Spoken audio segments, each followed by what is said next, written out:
Hello everyone and welcome back to your next lesson all about IELTS Writing Task 1. Today we will learn how to organise and structure your writing into 4 simple parts. Here are your lesson notes.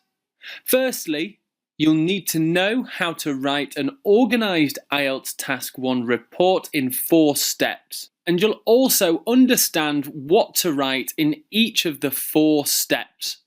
But before moving on, I'd like to review some key information from the last few lessons. To recap, there are 6 pieces of visual information or different questions that you might see on IELTS Writing Task 1. That could be different kind of charts, maps or processes, which are actually like diagrams. There is a suggested word count of 150 plus words. Any less and your score will receive a penalty, though you don't get more marks for writing more than 150 words. You have a recommended time limit of 20 minutes to complete this task. And the task is to report the key features in the visual information that is presented to you.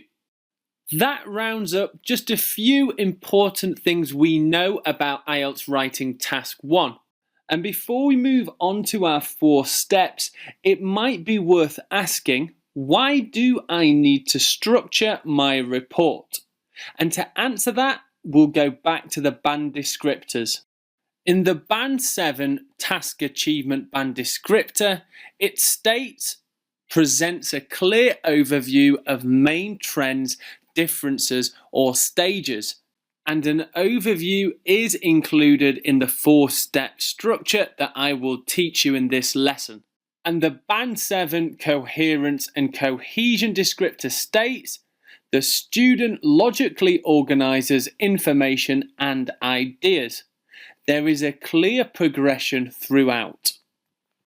By using the 4-step structure, you can cross off these 2 points on the band descriptors, so it's very important to use it. Okay, so here is the 4-step sequence. We begin with an introduction and then move to the overview, which I mentioned is in the band descriptors.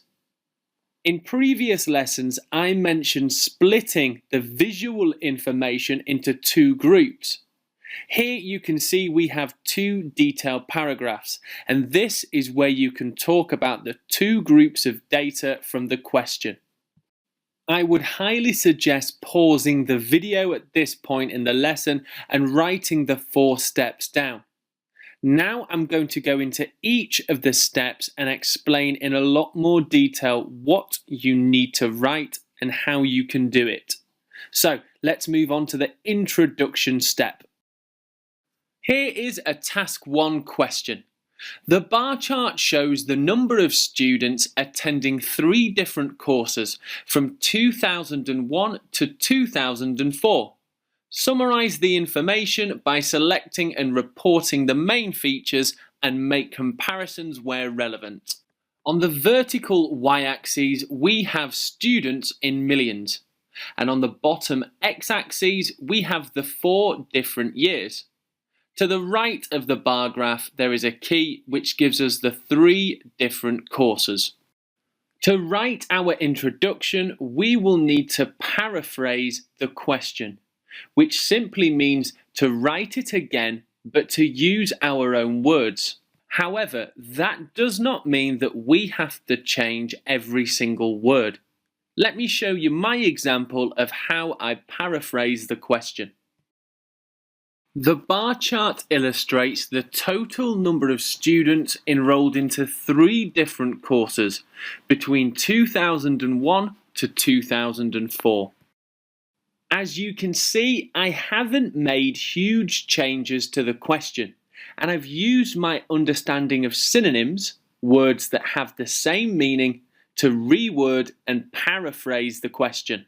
Instead of the bar chart shows, I've used the bar chart illustrates. The number of students has been changed to the total number of students. And I've used the synonym for attending, which is enrolled. My final change was to swap from to between, which is a top tip and something that you can use often. I do recommend that your introduction is no longer than 2 sentences, but don't go into too much detail. And remember to simply paraphrase the question and use synonyms to change the language. Let me show you a few more examples that you could use, and it might be worth noting these down so you can practice using them. The graph, chart, table, or map illustrates, gives information, depicts, shows, represents, or compares and shows. You'll notice the last phrase is in red, and that's because if there's more than 2 charts, you can swap between compares and shows in your paraphrased introduction. You may have noticed that I haven't mentioned process diagrams, and there's a key phrase I want to teach you in this lesson. The diagrams illustrate the way in which the product is produced. The product could be a wide variety of things, but whatever the process diagram shows to produce, you can put that there. Now the key phrase here is the way in which. It's a very versatile phrase and can be used when describing many different kinds of process diagrams, so have a go at using it too. Before we move on to our overview, I have an introduction challenge. Using either a notepad and pen or the Q&A section, I want you to write your own introduction for the question on this slide. Don't copy my example too closely. In the Q&A section, you could get feedback from other students, and I can read it too, so that might be a good place to post your answer. Moving on to our next step, which is the overview. The first thing that we need to understand about the overview is that to score a Band 6, you must include one. The Band 6 task achievement descriptor states, presents an overview with information appropriately selected. And to score a Band 7 in task achievement, the descriptor states this, presents a clear overview of main trends, differences, or stages. So as we can see, it's very important that we include an overview in our report. But what exactly is an overview? Let's take a look at that now. Firstly, your overview should not contain a lot of specific figures and detail. However, the overview should report the main trends, or if you like, the big picture of the visual information given to you. Instead of saying car sales rose by 20%, you would simply say car sales increased. Give the big picture without figures. As I previously said, if you want to score above a Band 6 in task achievement, your report must include an overview. And to score Band 7 or higher, you must identify the main trends, differences, or stages. Let's see some examples now. The line graph shows the percentage of recycling rates in 3 countries, and it's recorded across 6 years. Can you identify 3 general main trends in this graph? And by that, I don't mean specific figures, just the overall picture. What could you briefly say about each country? And are there any similarities that you could quickly discuss? Pause the video now and in note form, so not full sentences, try and identify 3 general trends in the line graph show, and then I'll show you my ideas. In the last lesson, you may remember I showed you some planning notes. Well, here they are, and it also gives me the information for my overview. Looking at my notes, can you work out what I might write in my overview? The first thing to note is that I've grouped the UK and Germany together because their recycling rates follow a very similar trend. France, however, has a completely different set of data, so I would put that in group 2 and write about it in my second detailed paragraph. The main trends I identified for my overview are that the UK and Germany have a steady, consistent increase, whereas France has a slow downturn with a final rise. Let's see how that would look in a fully explained overview. Overall, the recycling rates of the UK and Germany rose steadily and consistently over the 6 years. However, the percentage of waste recycled in France experienced a downward trend.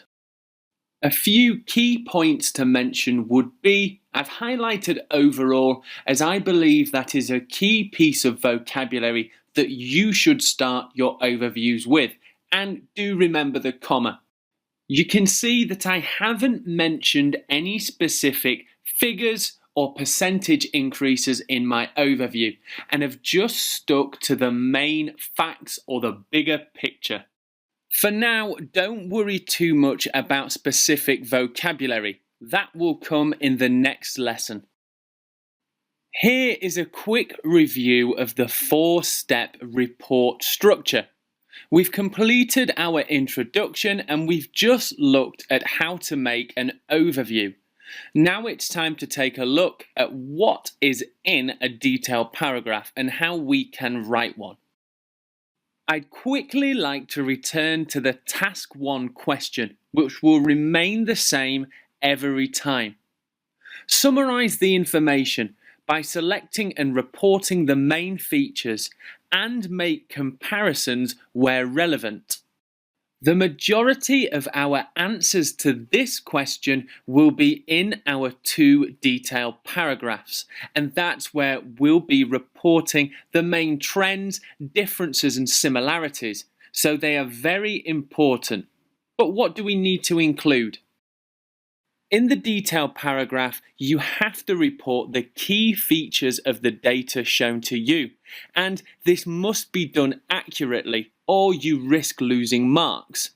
It's worthwhile in the body paragraph to give specific figures and to reference the visual information shown. You also need to logically organize your writing, and that's where splitting the data into 2 groups is very useful. Now we'll look at 3 examples of body paragraphs, starting with charts and graphs. These 2 pie charts show the contribution to the economy of Turkey, split into 8 different sectors. I've decided to split into 2 groups by the sectors that increased and the sectors that decreased or stayed the same. This means I can write a paragraph for each of my 2 groups. Here is my first detailed paragraph where I'll report on group 1. Please do pause the video and read through this detailed paragraph. You may notice that I'm going to describe all 8 sectors, but it's worth remembering that often you don't have to describe every single piece of data. Here is example 2, and we're going to be looking at the body or detailed paragraph for this map here. It might be good practice for you to look at this map and ask yourself the 4 key questions from the last lesson. I can see the map is comparing the key features of a town called Stopeford in the year 1930 and 2010. Let's take a look at the detailed paragraph I wrote for this piece of visual information. I have split this map into 2 groups, east and west of the main central road. Let's see my answer for the first detailed paragraph, or any developments made east of the main road. You may notice there is one part of the town east of the main central road that I haven't mentioned in my detailed paragraph, and it actually remained unchanged. Can you see what I haven't discussed? You can post your answers in the Q&A section. Now on to our final example, which is all about detailed paragraphs for processors. The diagram here shows us the process of creating or manufacturing bricks, which are often used in construction. Now let's see how I grouped my data and also take a deeper look at my detailed paragraph. For the process of brick manufacturing, I simply split the diagram into the first 3 steps, and the second group was the 4 last steps. Pause the video and read through this detailed paragraph. You can see I've gone into quite some detail to explain each of the stages, and that's also a key word. Remember, for processors, we simply describe each of the stages in the diagram. That brings us to the end of this lesson, all about structuring and organizing our answer. I think you'll agree there was a lot of information and it was really packed. Please review your lesson notes, and if you have any questions, use the Q&A feature. Also, I would recommend maybe going through parts of this lesson again, and remember to take notes. All the best, and I'll see you in the next lesson.